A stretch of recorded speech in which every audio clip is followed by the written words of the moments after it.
ابراہیم علیہ السلام کو دیا کہ اس بچے کو میرے راستے کے اندر وقف کر دو. وہاں فرمانے لگے کہ یہ جلیل کا حکم ہے تو خلیل تو ہر وقت حاضر ہی رہتا ہے اپنے مالک کے لیے. خلیل حاضر ہے. اگر اللہ کا حکم ہے تو اپنے بچوں کو بھی ذبح کرنے کے لیے میں تیار ہوں. حضرت ابراہیم علیہ السلام حضرت اسماعیل علیہ السلام کو قربان کرنے کے لیے تیار ہو گئے. قربانی کرنے سے پہلے اس پیغام کو سنیں, اس دعوت کو سنیں. ہم نے ایک چیز کو اپنا کے باقی چیزوں کو پیچھے چھوڑ دیے.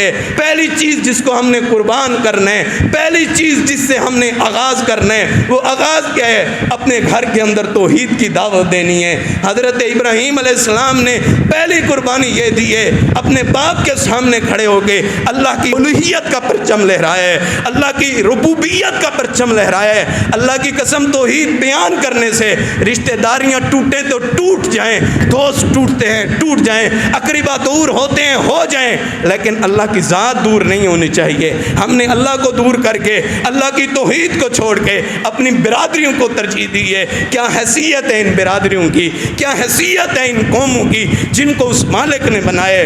تم ان کو ترجیح دیتے ہوئے اپنے رشتہ داریوں کو برقرار رکھتے ہوئے حضرت ابراہیم علیہ السلام کی پہلی سنت اپنے باپ کے سامنے توحید کا پرچم لہرانا ہے, شرک سے منع کرنا ہے, شرک سے روکنا ہے. ابا جان اس دربار پہ جا کے دیگے نہ دیا کریں. ابا جان وہاں پہ جا کے بکرے اور چھترے دینا اس مالک کی نافرمانی ہے. ابا جان اگر یہی عمل کرتے ہوئے اگر آپ اس دنیا سے چلے گئے تو کل قیامت کے دن اللہ تعالیٰ آپ کو معاف نہیں کریں گے. دوسری بات جو حضرت ابراہیم علیہ السلام نے قربانی دی ہے, اپنے گھر سے ابا نے کہا ہے کہ گھر سے نکل جاؤ. حضرت ابراہیم علیہ السلام نے ابا کو برے لفظوں سے نہیں پکارا. یا آباتی یا آباتی یا آباتی کے لفظ ہیں. آج ہمارا والد ہمیں بلائے اکھڑ مزاج ہو جاتے ہیں. والد کو مسجد لانا ہے موٹر سائیکل پہ ہماری شان کے خلاف ہوتا ہے. کیوں؟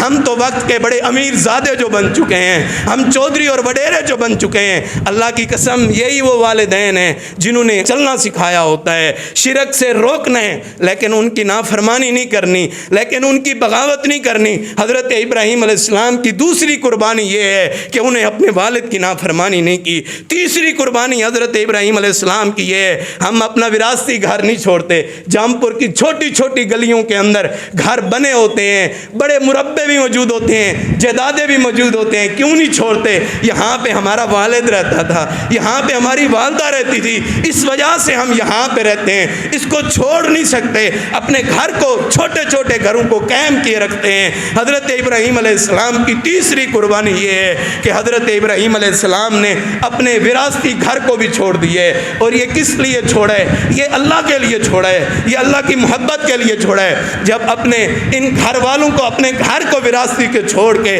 جب باہر آئے ہیں تو باہر آ کے وقت کے نمرود سے ٹکر ہوئی ہے, وقت کے بادشاہ سے ٹکر ہوئی ہے, اس سے ٹکر لی ہے. پانچویں قربانی یہ ہے کہ اس سے ٹکر لے کے اپنے آپ کو کامیاب اور فتح یاب کی ہے. ان کے بتوں کو کاٹ کے اللہ کی توحید کا پرچم لہرا کے پانچویں قربانی یہ دی ہے کہ اللہ کی توحید کو تن تنا کھڑے ہو کے میدانوں کے اندر بیان کیے. تو حضرت ابراہیم علیہ السلام نے کی ہے. چھٹی قربانی کیا ہے؟ لوگ جمع ہو گئے ہیں کہ حضرت ابراہیم علیہ السلام کو آگ کے اندر ڈال دیا جائے, آگ کے اندر ڈال دیا جائے. حضرت ابراہیم علیہ السلام نے ڈرے نہیں, سہمے نہیں, کیونکہ تعلق اللہ کے ساتھ قائم تھا, محبت اللہ کے ساتھ قائم تھی. ان کی آگیں کیا کر سکتی تھی؟ امام ابن کثیر رحمہ اللہ نے یہ بات نقل کی ہے اور فرماتے ہیں کہ 40 دن تک یہ آگ جلتی رہی. اتنی زیادہ لکڑیاں اکٹھی کی گئی تھیں کہ 40 دن تک یہ آگ جلتی رہی اور اندر حضرت ابراہیم علیہ السلام موجود تھے. تو اللہ نے کیا کہا؟ کل یا نار کونی بردوں و سلاما, اے آگ تیرے اندر جلنے کی قوت اور طاقت بھی میں نے رکھی ہے, لیکن آج میرا مہمان آ رہا ہے تیرے پاس, یہ آگ تو نے اس کو جلانا نہیں ہے اور زیادہ ٹھنڈا بھی نہیں ہونا, کہیں میرا ابراہیم پریشان نہ ہو جائے. اللہ تو اپنے بندوں کی پریشانیاں گوارا نہیں کرتا. فرمایا کہ آگ تو نے اتنا ٹھنڈا بھی نہیں ہونا, کہیں میرے ابراہیم کو تکلیف نہ ہو جائے.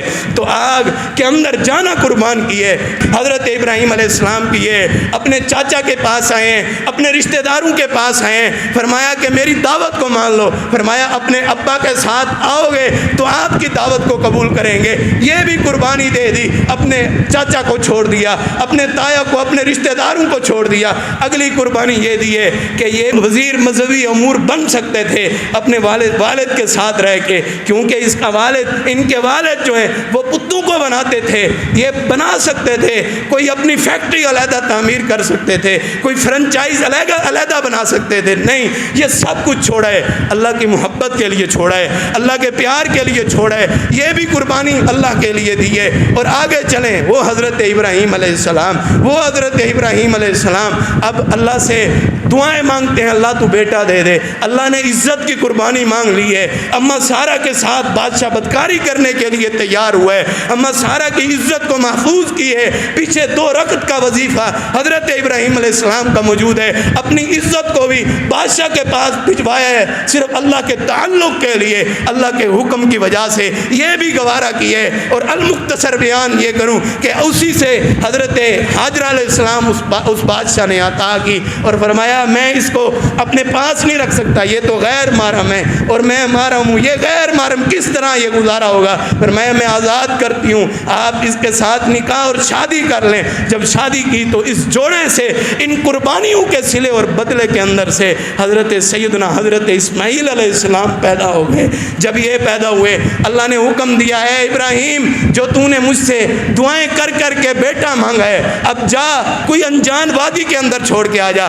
حضرت ابراہیم علیہ السلام نے، اللہ نے یہ نہیں حکم دیا بیت اللہ کی وادی اس کے قریب چھوڑنے، اپنے انتخاب کے ذریعے سے اپنے بچوں کے گھر مساجد کے قریب بنائے۔ حضرت ابراہیم علیہ السلام نے اپنے بچوں کو بیت اللہ کے قریب چھوڑا ہے، اور وہاں پہ کوئی جنرل سٹور بھی موجود نہیں ہے، کوئی میڈیکل سٹور بھی موجود نہیں ہے، کوئی کھانے پینے کی کوئی ریسٹورنٹ کی اشیاء بھی موجود نہیں ہے۔ وہاں پہ حضرت حاجرہ علیہ السلام اور حضرت اسماعیل علیہ السلام، وہ ننھا پھول جس کے پینے کے لیے پانی موجود نہ ہو، جس کے کھانے کے لیے کوئی چیزیں موجود نہ ہو، ماں کی چھاتی کے اندر دودھ موجود نہ ہو، یہ تو والدین کو اس وقت ان کے اوپر کیا حالات طاری ہوتے ہیں جب بچوں کے پینے کے لیے پانی موجود نہ ہو، تو پھر کیا حالات طاری ہوتے ہیں۔ آپ اس آواز سے بخوبی واقف ہیں۔ حضرت ابراہیم علیہ السلام کی قربانی وہاں پہ چھوڑ کے آ گئے، اگلے قربانی پیچھے مڑ کے دیکھا بھی نہیں، کیونکہ یہ مالک نے قربانی مانگی ہے، پیچھے بھی مڑ کے نہیں دیکھا۔ اگلی قربانی یہ تھی کہ حضرت ابراہیم علیہ السلام کو کہ اس بچے کو میرے راستے کے اندر وقف کر دو۔ وہاں فرمانے لگے کہ یہ جلیل کا حکم ہے، تو خلیل تو ہر وقت حاضر ہی رہتا ہے اپنے مالک کے لیے، خلیل حاضر ہے، اگر اللہ کا حکم ہے تو اپنے بچوں کو بھی ذبح کرنے کے لیے میں تیار ہوں۔ حضرت ابراہیم علیہ السلام حضرت اسماعیل علیہ السلام کو قربان کرنے کے لیے تیار ہو گئے۔ جب چھری ہاتھ میں پکڑی اور گلے پہ چلانے لگے، اللہ نے جنت کے ذریعے سے امتحانات کا رزلٹ اناؤنس کر دیا ہے، اے ابراہیم یہ تیری اوپر آزمائشوں کا یہ عظیم پہاڑ، تو میرا خلیل ہے۔ پر دو پیغمبروں کے ساتھ خلیل کا لفظ استعمال ہوا ہے، یا رسول کائنات صلی اللہ علیہ وسلم کے ساتھ یا حضرت ابراہیم علیہ السلام کے ساتھ۔ درود شریف میں 2 ہی پیغمبروں کا ذکر ہے، یا محمد رسول اللہ صلی اللہ علیہ وسلم کا یا حضرت سیدنا ابراہیم علیہ السلام کا ذکر ہے۔ لوگوں سب کچھ قربان کیے، اس مالک کے لیے قربان کیے۔ آج اللہ ہم سے بھی ہمارے نفس کی قربانیاں مانگتا ہے، اس کے بعد جا کے یہ قربانی کی ہے، پہلی چیزوں کو ہم چھوڑ کے، ہم نے پہلی چیزوں کو ترک کر کے ہم نے آخری چیز کو اپنا لی ہے۔ لوگوں قربانی کا یہ مقصد نہیں جانور لے کے گلے کے اوپر چھری چلا دو، بلکہ چھری چلانے کا مقصد ہے کہ تمہاری اور میری محبت اللہ کے ساتھ قائم ہو جائے۔ قربانی کرنے کے بعد بھی اللہ کی نافرمانیاں کرتے ہیں، اللہ کی سیاکاریاں کرتے ہیں، اللہ کی بغاوتیں کرتے ہیں، سمجھو آپ کی قربانی قبول نہیں ہوئی۔ کیوں؟ قربان کریں اللہ کے راستے کے اندر، اپنے آپ کو قربان کریں، اپنے نفس کے اوپر چھری چلائیں۔ نفس برائی اور فحاشی چاہتا ہے، آپ اسے نیکی کے راستے پہ لے کے ہیں۔ حضرت ابراہیم علیہ السلام کے اس عظیم تحفے کو پھر تھام لیں اور پھر اس تحفے کی حفاظت کریں۔ جو پھر اس تحفے کی حفاظت کرے گا، اللہ پھر اس کی بھی قدر کرے گا۔ اللہ سے دعا ہے